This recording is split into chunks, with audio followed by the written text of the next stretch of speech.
시청자 여러분 안녕하십니까? 가을이 깊어가고 있습니다. 활기찬 새로운 한 주를 맞이하시기 바랍니다. 김정남이라는 인물을 아십니까? 김영삼 대통령의 1급 참모로서 논란 많았던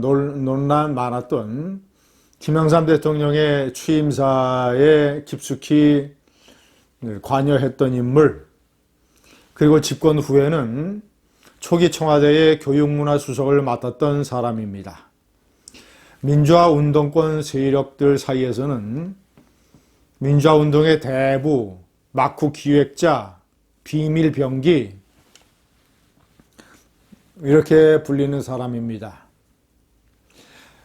고 김수환 추기경이 민주화 운동 모든 곳에 그가 있었다라고 얘기한, 그가 조용히 있었다, 막후의 역할을 인정을 했던 그런 인물입니다.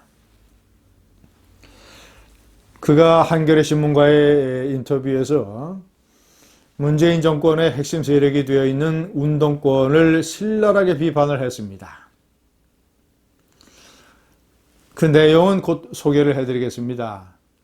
그런데 우선 저는 김정남이라는 인물에 대해서 상당히 비판적입니다. 그가 박종철군 고문치사 사건의 은폐 폭로에 배후에 있었다라는 것, 6월 항쟁에 깊숙이 관여했다라는 것, 이런 점들은 제가 인정을 하지만 그가 YS 취임사 작성자로서 어떤 동맹국도 민족에 우선할 수는 없다. 어떤 이념이나 사상도 민족보다 뜨겁진 않다. 이런 식의 사실상 대한민국의 대북 이념 전선이 무너지기 시작한 김영삼 초기, 그때의 김영삼의 이념 참모였다라는 점, 이 점 때문에 제가 대단히 비판적입니다. 그와 한한성의 머리에서 각종 김영삼 정권 초기의 대북 유화 정책, 대내적으로는 이념 전선이 무너지는 그런 일들이 발생을 했습니다. 자, 그것과 별개로 오늘 제가 한겨레 신문 인터뷰 중에서 핵심적인 내용을 우선 읽어드리겠습니다. 무능하면 겸손이라도 해야 하는데 지금 정권을 잡은 사람들이나 과거 운동을 했던 사람들이 그렇지 않고 오히려 뻔뻔하고 위선적인 데가 있잖아요. 나는 민주화 운동했던 사람들이 너무 빨리 타락해 버린 게 아닌가, 우리의 초심과 민주화의 열정을 잃어버린 게 아닌가 하는 생각을 오래전부터 했어요. 부끄러움과 반성이 항상 필요한데 법적으로 문제가 없으면 괜찮다는 식으로 도덕성과 인간됨을 스스로 부정하는 현상이 민주화 이후 30여 년 동안에 오히려 확대 심화되어 온 게 아닌가 싶어요. 특히 여야 정치권에서 말이죠.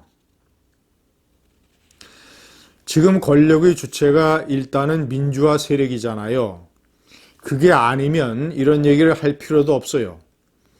저는 정권 담당 세력부터 도덕성과 인간성을 회복해야 한다고 봐요. 다른 사람의 눈에 그들이 정의롭게 비치지 않는다면 독재 군사 정권과 무엇이 다르겠어요? 하늘을 우러러 한 점 부끄러움 없이 당당하고 떳떳해야 합니다. 거짓과 위선 그리고 비루해선 안 됩니다. 라고 얘기했습니다. 제 눈에 들어온 중요한 단어는 무능하면 겸손이라도 해야 한다. 그런데 뻔뻔하고 위선적이다. 세 번째, 비루해서는 안 된다. 이 세 가지 단어와 문장이었습니다. 운동권의 무능은 굳이 설명하지 않아도 여러분께서 잘 아실 겁니다. 김정남 씨 자신도 본인이 교육문화수석을 맡은 경험을 비춰서 얘기할 때 김영삼 정부, 이 운동권 세력이 대단히 무능했다. 막상 청와대에 들어가서 국정을 운영을 해보려고 하니까 국정에 대해서 너무나 아는 게 없었다라고 인터뷰에서 토로를 하고 있습니다. 김영삼 세력의 민주화 운동권 인물들도 무능했다라는 것을 전제로 얘기를 하는 것입니다. 무능하면 겸손이라도 해야 되는데 뻔뻔하다. 무조건 무슨 법적으로 문제가 없으면 괜찮다는 식으로 도덕심을 내팽긴다. 대표적으로 조국, 추미애 사건 이런 것을 지적을 하는 것이겠죠. 자, 세 번째, 비루해서는 안 된다. 저는 이게 더 아픈 지적이라고 생각을 합니다. 과거 민주화운동을 했다는 이런 걸 하나 가지고 민주화운동 보상법으로 국가 세금으로 돈을 타낸 것도 저는 대단히 문제가 있다고 생각합니다. 저는 거기에 대해서 처음서부터 일관되게 비판적이었습니다. 그런데 민주당의 원내대표를 지낸 우원식 의원은 어떤 법안까지 발의했느냐. 민주화 운동의 유족 중에서 예를 들어 민주화 운동의 부상자, 사망자, 행방불명자의 배우자나 자녀 이런 사람들이 중고교 대학 등의 수업료를 전액 지원하고 이들이 정부나 공공기관, 민간기업에 취직을 원할 경우 최대 10%의 가산점을 주고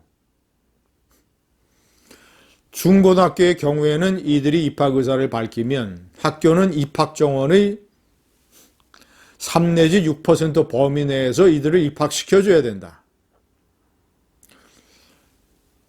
정부 공공기관은 물론 민간기업도 이들을 일정 비율 이상 의무적으로 채용해야 한다. 정부가 비용을 부담하는 의료 지원, 장기 저금리 대출, 양육, 양로, 요양 지원 등도 포함된다.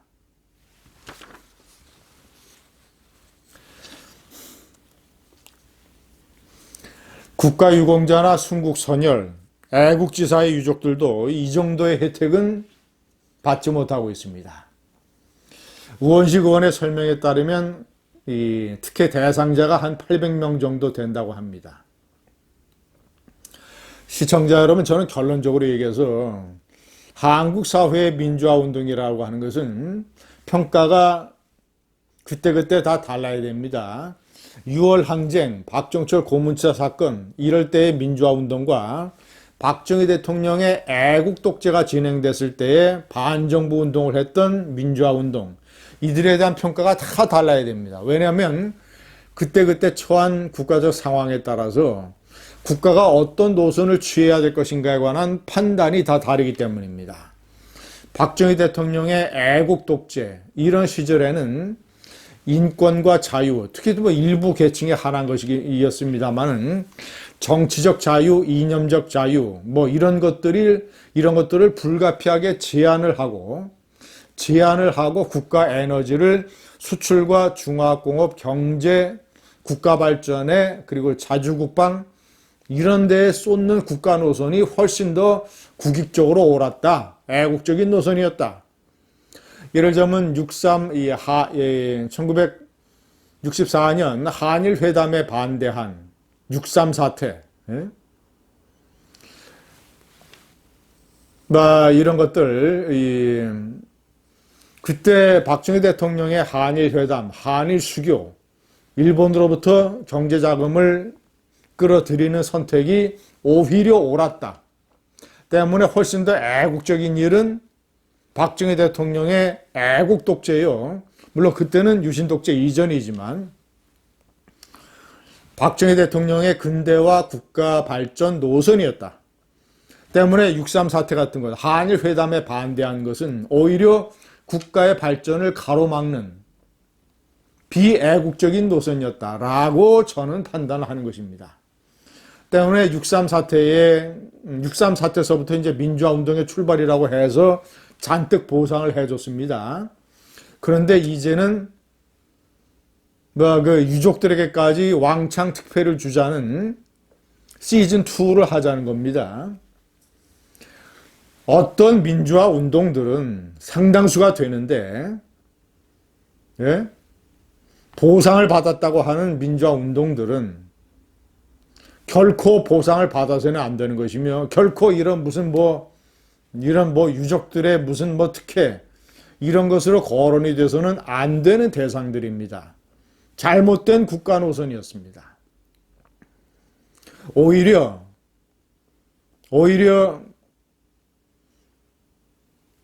생산적이고 애국적인 국가 발전 노선을 택했던 박정희 대통령 같은 지도자, 그 지도자의 뜻을 충실히 따랐던 정치인들, 공직자들, 공무원들, 그리고 수출과 산업 현장에서 일했던 역군들, 여공들, 중동건설 현장의 근로자들, 청계천의 피복 노동자들, 이런 사람들이 민주화운동 세력보다도 훨씬 더 역사적으로 보상을 받아야 되는 그런 세력들입니다. 그런 사람들입니다.